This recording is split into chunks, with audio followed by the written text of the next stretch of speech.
ሰላም ጤና ይስጥልኝ የተከበራችሁና የተወደዳችሁ በዓለም ዙሪያ የምትገኙ የጣና ቴሌቪዥን ቤተሰቦች እንደምንዋላችሁ አክብሮታዊ ሰላምታችን በያላችሁበት የምድር ዳርቻ ሁሉ ይድረሳችሁ እያልን የጥቅምት 9 ቀን 2018 ዓ.ም የጣና ቴሌቪዥን የእኩለ ቀን ዜናችንን ይዘንላችሁ ቀርበናል። እስከ መጨረሻው አብራችሁን በመቆየት ዜናዎቻችን እንድትከታተሉ እየጋበዝን አስቀድመን የሰዓቱን ዜናዎች ርዕሶቹን እናስታውቃችኋለን። የአማራ ፋኖ ትግል ታላላቅ ከተሞችን ነጻ በማውጣት ጉዞውን አጠናክሯል። በዛሬው ዕለት እጅግ ወሳኝ ገዥ ቦታን የተቆጣጠረው ፋኖ የወረዳዋን ከተማ በመቆጣጠር ሙሉ ወረዳዋን ነጻ ማውጣት ችሏል። በቀዳሚነት የምናስደምጣችሁ የግንባር መረጃ ነው። የወሎው ትንቅንቅ በድል ታጅቦ ቀጥሏል። ብልጽግና ከፍተኛ ኃይሉን በሜካናይዝድ መሳሪያና በድሮን አስደግፎ ቢገባም የፋኖ ብርቱ ክንድ ግን የሚቀመስ አልሆነም። ከውጊያው ተጋድሎ በተጓዳኝም ከፍተኛ ድል የተጎናጸፈበትን ድርጊት የፈጸመው ፋኖ በርካቶችን አስደንቋል። ይህ ድርጊት ምንድነው የሚለውንና የወሎ ቤት አማራውን ተጋድሎ በዝርዝር እናስደምጣችኋለን። ሌሎችን መርህ አልባ ግንኙነት መመስረት እያለ የሚወነጅለው ህወሓት ራሱ የፈጠረው የጽምዶ ጥምረት ደግሞ ራሱ ያሳደጋቸው ፖለቲከኞች በእጅጉ እየወቀሱት ነው። በኤርትራ ግዛት ቢሮ በክፈቱ የተጋለጠበት ህወሓት በክልሉ ደግሞ ሌላ አስቸኳይ ህግ አውጥቷል። የሰዓቱ ዜናችን በዝርዝር የሚያስደምጣችሁ መረጃ ነው።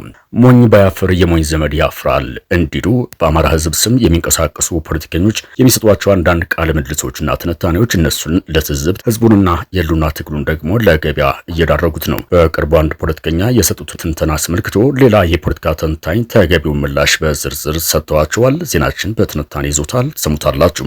እነዚህንና ሌሎች የተመረጡ መረጃዎችን አሰባስበን ያጠናቀርነውን የሰዓቱን ዜናችን ከዚህ ሰዓት ጀምሮ ወደ እናንተ ማቅረብ እንጀምራለን። በድጋሚ እስከ መጨረሻው አብራችሁን ቆዩ እያልን በቀጥታ ወደ ዝርዝር ዘገባው እናመራለን።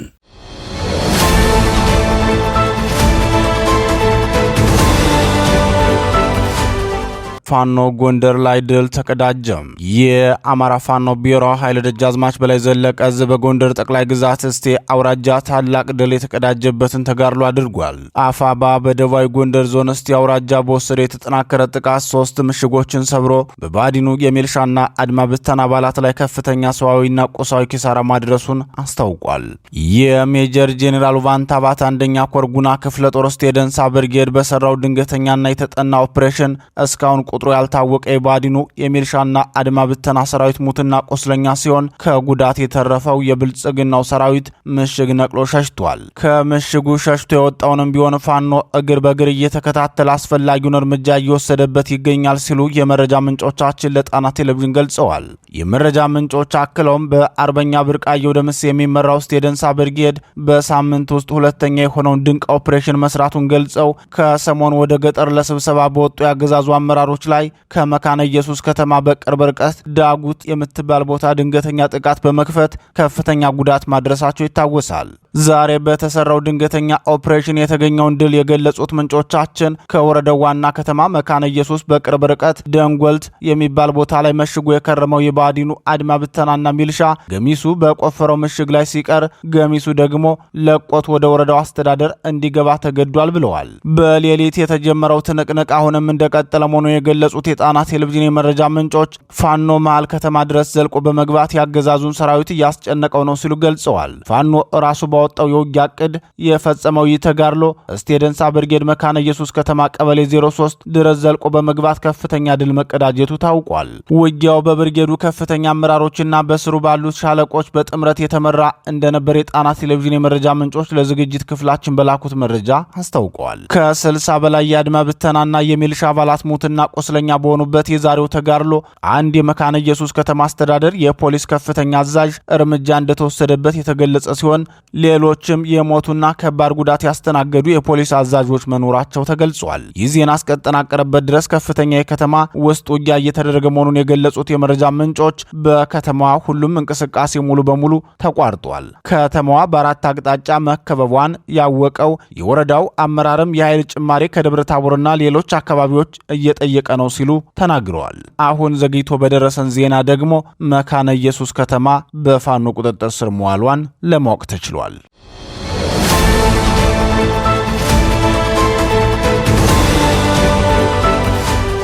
የወሎው ትንቅንቅ ዝርዝር መረጃ። የአማራ ፋኖ ብሔራዊ ኃይል አጼ ምኒልክ ዕዝ በተከታታይ እያካሄደ ባለው ትንቅንቅ በርካታ ድሎችን መጎናጸፉን አስታውቋል።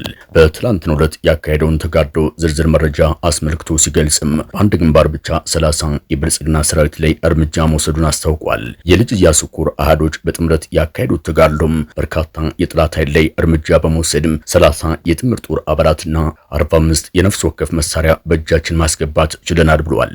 የኮሩ የተለያዩ አሃዶች ትናንት ጥምረትን ፈጥረው ተጋድሎ ያደረጉት ከንጋቱ 11 ሰዓት ጀምሮ መሆኑን ያስታወሰው የዙ ቃል አቀባይ ክፍል በሰሜን ወሎ ዞን ሀብሩ ወረዳ በውርጌሳ አካባቢ ጀምሮ እስከ አምባሰል ወረዳ ውጫሌ፣ ጨፌና ወርቃሪያ ቀጥሎም እስከ ኩታበር ወረዳ ተጋድሎ በማድረግ ታላቅ ድል ማስመዝገቡን ገልጿል። የዙ ቃል አቀባይ ክፍል አክሎም በዚሁ የውጊያ ግንባር በሰሜን ወሎ ዞን ሀብሩ ወረዳም ውርጌሳና አካባቢው በራስ አሊ ክፍለ ጦር ስር የምትገኘው አራተኛ ሻለቃና በራምቦ ክፍለ ጦር ስር የሚገኙት ሻለቃ 1 እና ሻለቃ 2 በመሆን በውርጌሳና አካባቢው ያሉትን ተራሮች ተብትቦ ይዞ የነበረውን የ11ኛ ዕዝ አካላት ላይ በተደረገ የማጥቃት እርምጃም ገሚሱ ሲገደል ገሚሱ ደግሞ እጅ ሰጥቷል ብሏል። በውጫሌ ከተማ በተካሄደው ተጋድሎ ደግሞ የአምባሰል ወረዳ ዋና መቀመጫ የሆነችው ውጫሌ ከተማ በልጅ ኢያሱ ኮር አመራሩን የተነጠቀው የብልጽግናው ሰራዊት ነፍስ በርካታ የሰራዊቱ አባል እርምጃ ተወስዶበታል። በዕለቱ የተካሄደው ሶስተኛው ግንባር ከአምባሰል ወረዳ እስከ ኩታበር የተዘረጋው ግንባር መሆኑን የገለጸው ቃል አቀባይ ክፍሉም የውጫሌውን ኃይል ለማገዝና ማርዬን ለመግባት ከሀይቅ አቅጣጫም የመጣውን የመከላከያ ኮማንዶ ጦር የቤት አማራ ክፍለ ጦር ፋሲል ሻለቃ ከቃኝ ሻለቃ ጋር በመሆን ጨፌ ላይ ከባድ ጉዳት አድርሰውበታል። በዚህ የፋኖ ጥቃት ከ15 በላይ ሙትና ከ20 በላይ ደግሞ ቁስለኛ ሆኗል። ከደሴ በኩታበር አድርጎ ወደ ማርዬ ለመግባት ያሰበው የብልጽግናው ሰራዊት ደግሞ ወርቃሪያ ላይ ብራምቦ ክፍለ ጦር አራተኛ ሻለቃ ተመክቶ ተመልሷል። ሰሞኑን የብልጽግና ሰራዊት አባላት በአማራ ፋኖ ታጋዮች ላይ የፈጸሙት የሰብአዊነት የተላበሰ ድረት በርካቶቹን አስቆጥቷል። በተለይም የብልጽግናው ሰራዊት በጅምላ እጁን እንደሚሰጥ የተረዱም አንዳንድ አስተያየት ሰጪዎቹም ፋኖም በብልጽግናው ልክ መጨከን አለበት ብለው ቢናገሩም የአማራ ፋኖ ጦር አዛዦች ግን እጁን በሰጠ የጠላት ኃይል ላይ ምንም አይነት ጉዳት ማድረስ የአማራን ሕዝብ ስነ ልቦና የሚፈቅደው አይደለም፣ የጦር ሕግም የሚከለክለው ሲሆን ከምንም በላይ በሃይማኖትና በሞራል ተገንብቶ ላደገው የአማራ ፋኖ ይህን መሰል ጭካኔ መፈጸም ሕሊናው አይፈቅድም ሲሉ ለሰራዊታቸው መመሪያ ማስተላለፋቸውም ይታወሳል። ይህንን ተከትሎም በትላንትናው ዕለት በርካታም የብልጽግናው ሰራዊት ለፋኖ እጁን መስጠቱን ተከትሎ እጅ የሰጡትን የ35ኛ ክፍለ ጦር አባላትን ዓለም አቀፍ የምርኮ ሕግ በሚፈቅደው መሰረት በመያዝ የመንግስት ምኞት ከንቱ በማድረግ ትግላችንን አጠናክረን እየቀጠልን እንደሆነም የዛሬው የምርኮ አያያዛችን ወታደራዊ ስነ ምግባራችንም ምን ያክል የተገራ እንደሆነ ማሳያ ነው ሲል የአጼ ምኒልክ ዕዝ ቃል አቀባይ ክፍል አስታውቋል።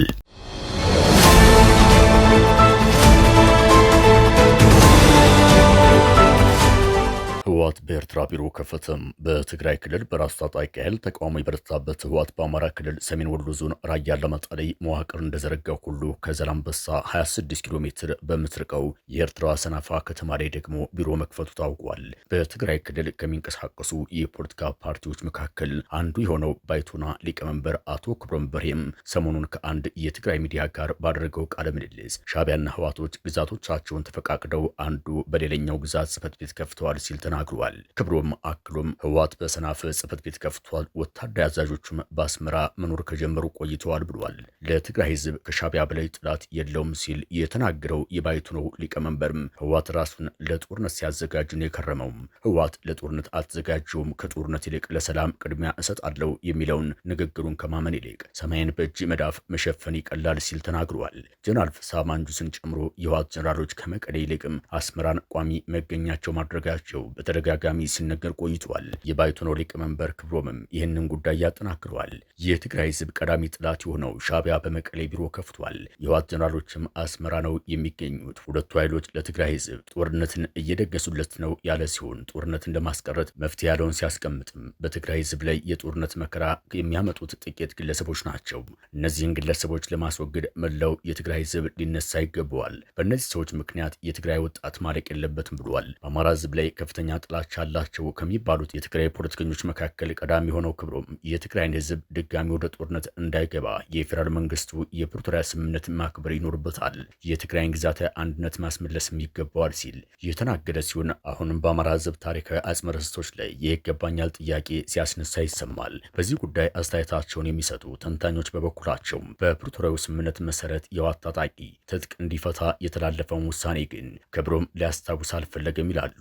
ተንታኞቹ አክለውም በፕሪቶሪያው ስምምነት መሰረት ከሄድን የህወሓት ታጣቂ ትጥቅ ፈተው ወደ መደበኛ ህይወታቸው መመለስ ይገባቸዋል፣ ተፈናቃዮቹ ደግሞ ወደ ቀያቸው ይመለሱ ይላል እንጂም ወልቃይት ራያና ጠለምትን ለህወሓት አሳልፋችሁ ስጡ የሚል አንቀጽ የለውም። ተፈናቃዮቹን ወደ ቀያቸው አልመልስም ያለው ህወሓት እንጂም የፌዴራል መንግስቱም ሆነ የአማራ ክልል ወልቃይት ጠገዴ ሰቲት ሁመራ ዞን አስተዳዳሪዎችም እምቢተኛ አልሆንም በማለት ተናግረዋል። ይህ በእንዲህ እንዳለ በታጣቂዎች ቁጣና አመጽ የበረታበት ህወሓት ትናንት ምሽት አስቸኳይና ድንገተኛ ውሳኔ አሳልፏል። የህወሓት ስራ አስፈጻሚ በወሰነው መሰረት ጀነራል ታደሰ ትናንት ምሽት እንደገለጹት ታጣቂዎቹ ላነሱት የመብትና የጥቅማ ጥቅም ጥያቄ ምላሽ የሚሰጥ ህግ ማውጣቱን አስታውቀዋል። ሆኖም ታጣቂዎቹ ያነሱትን የሰላም ጥያቄ ለመመለስ ፈቃደኛ እንዳልሆነ ከመግለጫውም ለማወቅ ተችሏል።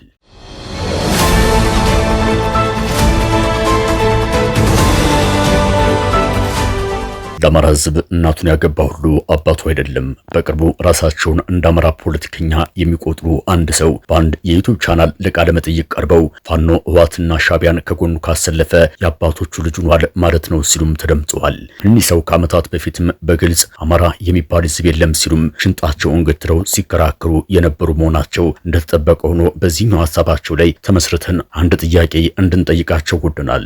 የትንታኔ ሀሳባችንም በዚህ ጉዳይ ይሆንና ወደ ጥያቄያችን እናምራለን። ለመሆኑም እኛ አማራዎች የአባቶቻችን ታሪክ ምን ነበር? የአባቶቻችን ታሪክስ እናውቀዋለን ወይ? ፋኖስ ምን አይነት የአባቶቻችን ልጅ ሲሆን ነው ፋኖነቱ የሚታወቀው?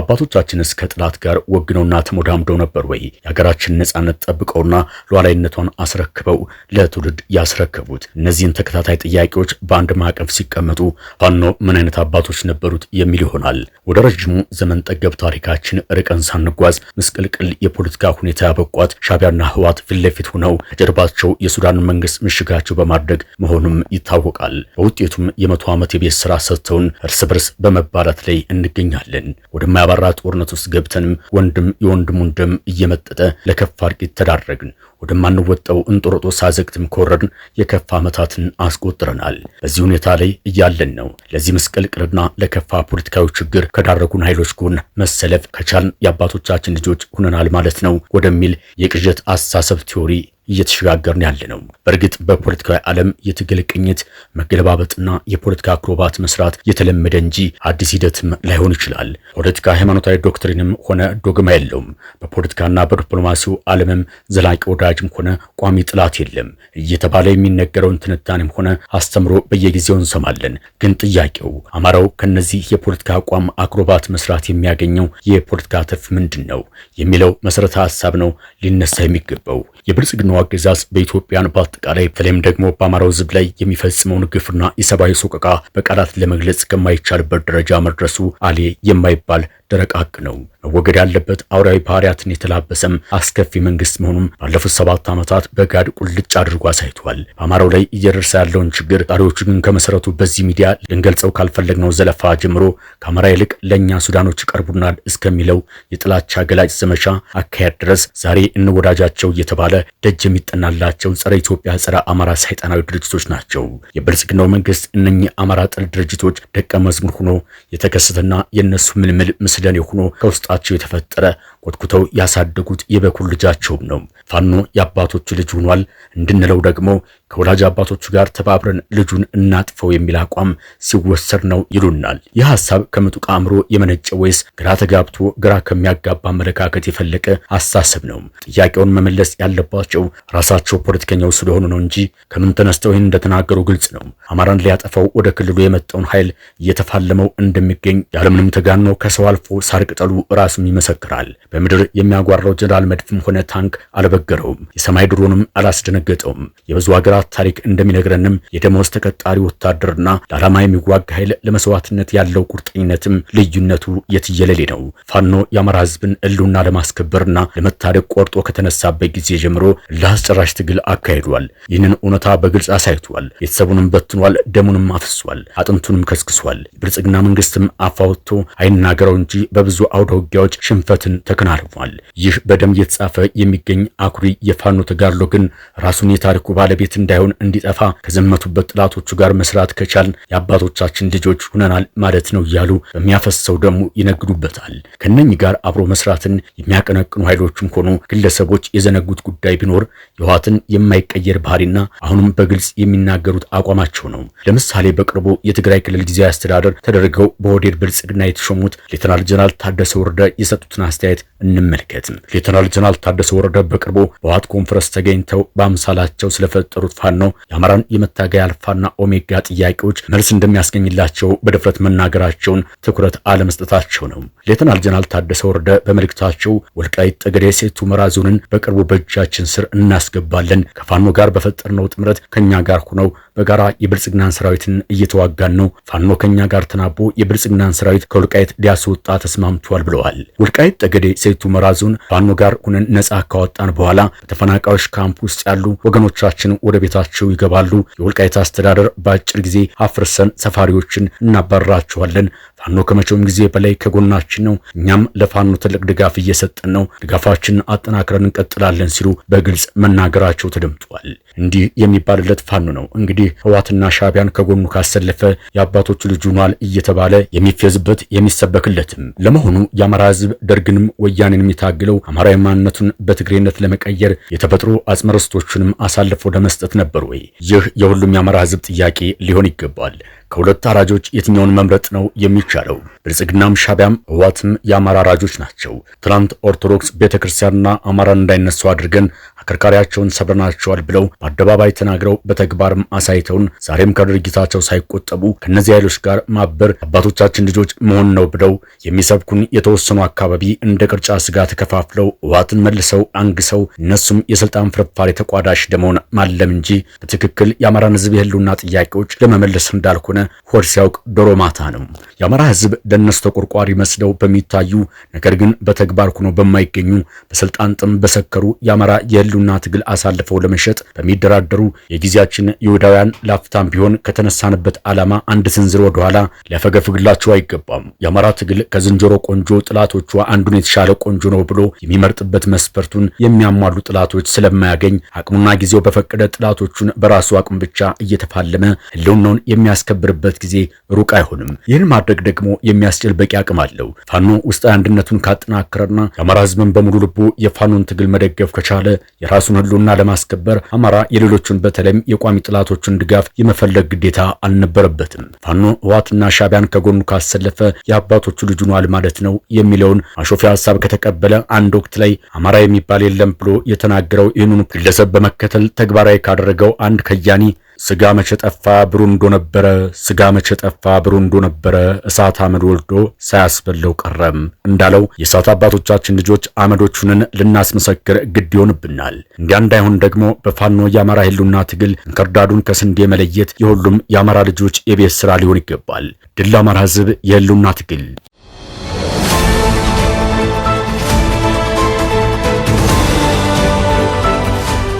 አድማጭ ተመልካቾቻችን ምርጫችሁ ስለምታደርጉን እናመሰግናለን። በምሽቱ ዜና ጎጃችን እስከምንገናኝ ተሰናበትን።